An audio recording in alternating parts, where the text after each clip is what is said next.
Hey, it's Wabbit. If you are good at live playing in your beats or patterns, whatever you're doing on this device, then this is not a video for you. The reason that I want to throw this out there in case anyone is trying to or is curious, can you get an external sequencer to control this? And in my testing here, and again, I'm keeping this super, super high level. There's some things I need to kind of figure out, touch upon those.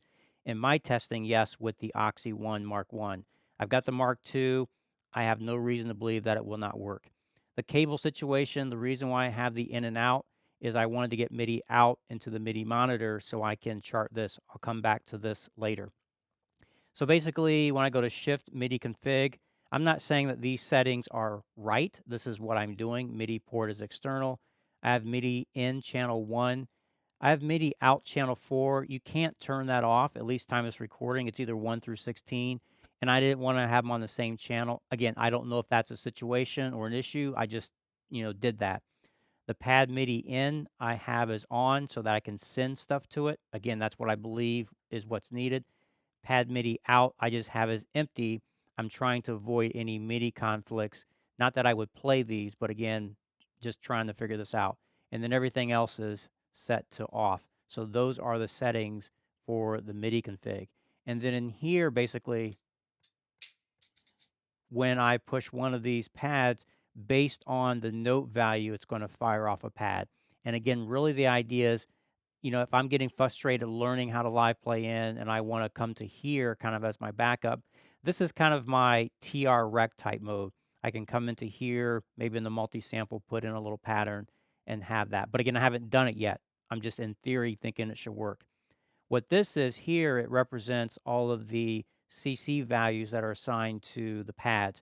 At the time it's recording, there is no MIDI implementation chart on the manual for this device. It may come.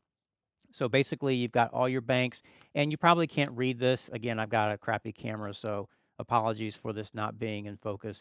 But essentially, banks A through H, pads 1 through 16, and then this is what came out of the MIDI monitor. So A1 starts at 36 all the way down to 51.